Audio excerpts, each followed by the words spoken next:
자, 한동훈 법무부 장관도 어제 민주당이 연일 탄핵을 부르짖고 있는 것과 관련해서 민주당 의원님들 하루에 이 사람, 하루 뒤에는 이 사람, 1일 1탄핵을 외치고 계신 겁니까? 이렇게 한 장관 좀 날을 세웠습니다. 직접 한번 들어보시죠. 행안부 장관 탄핵했고 방통위원장 탄핵한다 했고 저에 대해서 탄핵한다고 했다가 발 뺐고 검찰총장 탄핵한다고 했다가 분위기 안 좋으니 말 바꿨습니다. 민주당은 이제 정말 하루에 한 명씩 탄핵 추진하는 것 같습니다. 동의하십니까?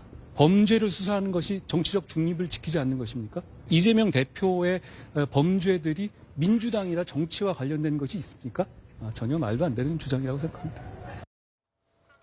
자, 전혀 말도 안 되는 주장이다. 한 장관은 저렇게 이야기를 했고 한동훈 법무부 장관은 또 민주당을 겨냥해서 아니 그러면 말이에요. 더불어민주당을 향해서 정부가 위헌정당 심판을 청구하면 어떨 것 같으신데요? 이렇게 질문을 던졌습니다. 그 목소리도 이어서 들어보실까요? 만약에 법무부가 더불어민주당에 대한 위헌정당 심판을 청구하면 어떨 것 같습니까? 이원석 검찰총장 탄핵이나 저에 대한 탄핵보다 위헌정당 심판이 헌법재판소에서 인용될 가능성이 더 낮다고 보십니까? 저는 그렇게 보지 않습니다. 자기들이 추진하는 그런 탄핵들이 인용될 가능성 없다고 생각하면서도 총선 이후에 기각될 테니 남는 장사라는 정치적 계산으로 탄핵 남발하는 거 아닙니까? 법무부는 현재 위헌정당 심판 청구를 할 계획이 없습니다. 국민께 피해 줄 가능성이 조금이라도 있는 길이라면 쳐다보지도 않는 것이 옳기 때문입니다. 자, 한동훈 장관 이원석 검찰총장을 탄핵한다고 했다가 분위기 안 좋으니까 슬그머니 말을 바꾸네요. 총선 이후에 내년 4월 총선 이후에 기각될 테니까 남는 장사라는 정치적 계산으로 지금 민주당이 탄핵을 이 사람 하겠다 저 사람 하겠다 또 이 사람 하겠다 이렇게 남발하고 있는 것 아니냐 이렇게 한 장관이 이야기를 했습니다. 강성필 부위원장님은 좀 동의가 되십니까? 어떻습니까? 1일 1탄핵. 네, 저는 그 한동훈 장관의 발언에서 네. 벌써 이제 남는 장사라는 단어는 조금 적절치 않다. 한동훈 장관 일국의 국무위원입니다. 그래서 이런 말은 적절치가 않고 1일 1탄핵을 추진하려고 한다. 이렇게 오해할 수 있습니다. 하지만 본인의 발언에서도 나왔듯이 이상민 행안부 장관 빼놓고는 탄핵을 하지 않았어요. 아직. 이상민 장관 같은 경우는 이태원 참사 얼마나 국민적으로 큰 참사가 있었습니까? 그렇기 때문에 탄핵을 할 수밖에 없었고 네네. 어쨌든 민주당 안에서 탄핵에 대해서 논의는 얼마든지 할 수 있다고 봅니다. 하지만 국민이 의회에 부여한 아주 무거운 권한인 탄핵을 실제로 추진하는 것은 아이디어를 내는 거하고 다른 문제라고 생각을 하거든요. 얼마 전만 해도 국민의힘도 박대출 정책위원장을 그 사무총장으로 인선하려고 했다가 네네. 분위기가 안 좋으니까 이만희 사무총장으로 바꿨지 않습니까? 그걸 가지고 우리가 많이 뭐라고 비난하지 않습니다. 왜? 아이디어는 낼 수가 있는 거고 결과가 중요한 거기 때문입니다. 그래서 저는 한동훈 장관도 좀 정치적인 중립을 지켜가면서 발언을 해야 한다 이런 말씀 드리겠습니다. 자, 이제 시청자 여러분들 어제 한동훈 장관이 기자들 앞에서 이야기할 때 평소와 다른 모습 혹시 발견들 하셨습니까? 어제 한동훈 장관이 기자들 앞에서 얘기하기 전에 어떻게 했습니까? 이게 주머니 안에 있던 종이를 딱 꺼내서 읽죠. 그동안에는 기자들이 질문하면 즉흥적으로 답변을 했어요. 그런데 한동훈 장관 지금 보시는 바와 같이 저렇게 내려와서 자켓 안에 있는 원고를 꺼내 들고 읽습니다. 그만큼 검사들에 대한 탄핵 남발에 대해서 한동훈 법무부 장관도 중대하게 이 문제를 보고 있다. 그런 반증 아니겠습니까? 행안부 장관 탄핵했고 자, 구자룡 변호사님, 특히 법조인으로서 이번 검사 탄핵에 대해서 좀 하실 말씀이 많으실 것 같은데 무슨 말씀을 주시겠습니까? 네, 제가 어제 한동훈 장관께서 저 종이 꺼내는 모습마저도 마음이 짠하더라고요. 저 똑똑하신 분이 원래 말하는 스타일 보면 알잖아요. 그냥 즉흥적으로 답변해도 그냥 하나 넣고 빼고 할 거 없는데도 한마디도 실수하지 않기 위해서 저렇게 준비까지 해오신 게 이 상황이 얼마나 엄중하고 이거에 대해서 국민들께 얼마나 또 이 내용을 알리고 싶으셨을까 이런 생각이 들었는데 지금 위헌정당 해산과 빗대서 얘기하셨잖아요. 예? 이 정도로 최후 수단성이 있습니다. 이게 비유적으로 얘기하면 핵무기예요. 핵무기는 발사하려고 만들어 놓는 거 아니잖아요. 안 쏘려고 이게 핵 억지력을 가지고 이제 전쟁을 안 하기 위해서 오히려 역으로 갖고 예, 있는 예. 건데 민주당에서는 지금 핵무기 버튼을 여러 개를 그냥 빵빵빵빵 누르고 있어요.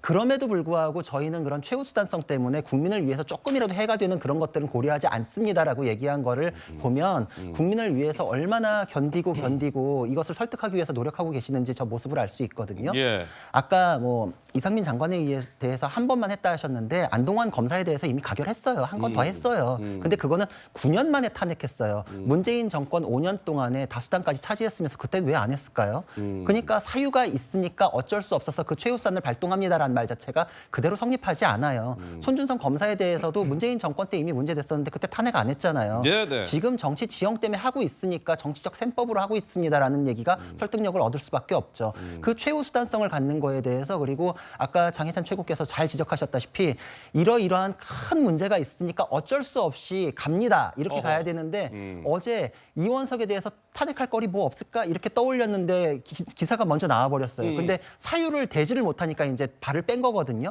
아니 직무가 없고 직무를 배제시켜놨는데 직무 유기가 문제돼서 탄핵을 논의한다? 말이 안 맞잖아요. 될 수가 없는 건데 이거는 그러니까 사람을 찍어놓고 탄핵거리를 찾으려고 끼워 맞추려고 하는 시도들이 지금 들통이 난 것이거든요. 국민들께서는 이게 조금 멀게 느껴지실 수도 있는데 수사기관은 우리에게는 공기와 같아요. 우리가 공기. 밤에 안심하고 돌아다닐 수 있는 거는 누군가 그거를 질서를 지키고 있는 사람이 있기 때문이거든요. 예, 예. 미국에서 마약 범죄자들이 거리에 돌아다니고 있고 약탈이 벌어지고 있는 거 우리 유튜브에서 많이 봐요. 누군가 지켜주고 있기 때문인데 이재명 하나 지키자고 이 시스템을 망가뜨리면 그거 우리한테 당장 다가와요. 밤에 저는 돌아다니고 싶고 산책하고 싶고 내가 돈 들고 다녀도 털리지 않을 거라는 안심하는 세상을 갖고 싶거든요. 그럼 구자령 변호사께서는 결론적으로 더불어민주당이 이런저런 검사들의 탄핵을 외치는 것은 결국 이재명이라는 only one 그 사람을 지키기 위해서다? 그렇게 그렇게 생각합니다. 보시는 거예요? 지금 예. 하나 예를 들어볼까요? 헌법과 법률에 위반되는데 자체 정화를 안 하기 때문에 저희가 합니다. 이렇게 지금 주장하잖아요. 이정석 검사에서 자체 징계 안 하니까 저희가 탄핵합니다. 이러잖아요. 예. 강규태 부장판사는 헌법과 법률을 위반해서 명백하게 6개월 내에 판결 선고하게 돼 있는 거를 안 하고 있는데 이 위법 상태에 대해서 법원에서 징계 안 하잖아요. 그거에 대해서 왜 얘기 안 하세요? 그러면 민주당 논리대로면 저희가 탄핵합니다. 여기에 같이 거론하셔야 되잖아요. 그러니까 불리한 거에 대해서는 탄핵하고 아이고. 유리한 거는 눈 감고 그 불이익은 국민께 귀결되고 이 국민에 대해서 귀결되는 불이익에 대해서 눈 감고 이 핵무기 버튼 막 눌러대고 계시는데 예. 너무 무책임하시다. 정말 좀 책임질 수 있는 것만 좀 하셨으면 합니다. 서재현 대변인께서는 자 민주당의 이런 검사 탄핵 움직임은 결국 이재명 민주당 대표의 사법 리스크를 겨냥한 이른바 검찰 흔들기다. 이재명 지키기를 위해서 지금 어떻게 보면 민주당이 무리수를 두고 있는 것이다. 이런 의견이신데 무슨 답변을 주시겠습니까? 네, 만약에 그런 식으로 해서 검찰이 흔들리면 대한민국 검찰이 아니죠. 예. 대한민국 검찰은 시스템화돼 있고 검찰 한 분 한 분이 얼마나 훌륭하십니까? 근데 그걸 어떻게 이재명 당대표 지키게 위해 사는 건 아니고 저도 이제 국민들이라기보다 지인들하고 대화를 해보면 저도 놀랬던데 검사도 탄핵되는구나. 그러니까 이렇게 잘못하면 검사들도 탄핵되는구나. 그러니까 잘못에 대한 책임을 지는구나라는 게 제 지인도 놀라시더라고요. 그만큼 검찰 조직 자체는 앞서 이제 구자령 변호사님께서는 네. 국민을 지키지만 국민도 지키는데 검찰 스스로는 제 식구, 동료 너무 감싼다. 그래서 일반 조직이라든지 공무원에서는 여러 가지 뭐 비위 행위 낮은 거라도 감봉 이상으로 뭐 파면 뭐 해임되는데 네. 검찰 조직 자체는 그게 없다 보니 우리가 일례로 그 선거관리위원회에서도 독립성을 너무 강화하다 보면 견제라든지 자체 감사가 되지 않아서 네. 채용 비리가 많이 일어나잖아요. 그래서 검찰 스스로도 이런 어떤 기소권이라든지 여러 가지 권력을 국민을 위해 쓰라고 하셨는데 이 부분이 자칫 제 식구 감사에 너무 과대하다 보니 이런 어떤 탄핵이라는 입법부의 파면에 대한 그런 과정을 가지고 이렇게 문제 제기를 하는 것이고요. 만약에 이재명 당대표 때문에 그렇게 검찰이 한다면 저는 이재명 당대표 이제 내년 7월이면 이제 당대표 물러나시거든요. 네. 그리고 또 선거 총선이라고 하면 총선 이후에 저는 검찰이라든지 법무부 내에서도 스스로 조금 잘못했으면 우리가 법에라든지 엄격하게 하는 그런 잣대라든지 그 프로세스도 한번 국민 앞에 내놓을 필요는 있다고 생각합니다. 네, 알겠습니다. 정확히 근데 저 이유 때문에 공수처 도입하셨잖아요. 근데 공수처에서 수사하면 되는데 왜 퇴락하고 왜 직무를 정지하냐. 직무 정지되는 동안에 이상민 장관의 공백으로 국민들에게 손해가 귀결됐던 거에 대해서 아무도 변명하거나 책임지거나 반성하거나 이러지 않잖아요. 그런 일을 왜 또 벌입니까에 대해서 비판하는 것이고 지금 했던 말은 정확히 공수처의 역할입니다. 그걸로 해결하면 됩니다. 네, 저도 동의하는데 공수처 역할이 또 정상화되는 것도 맞을 것 같아요, 사실은. 알겠습니다.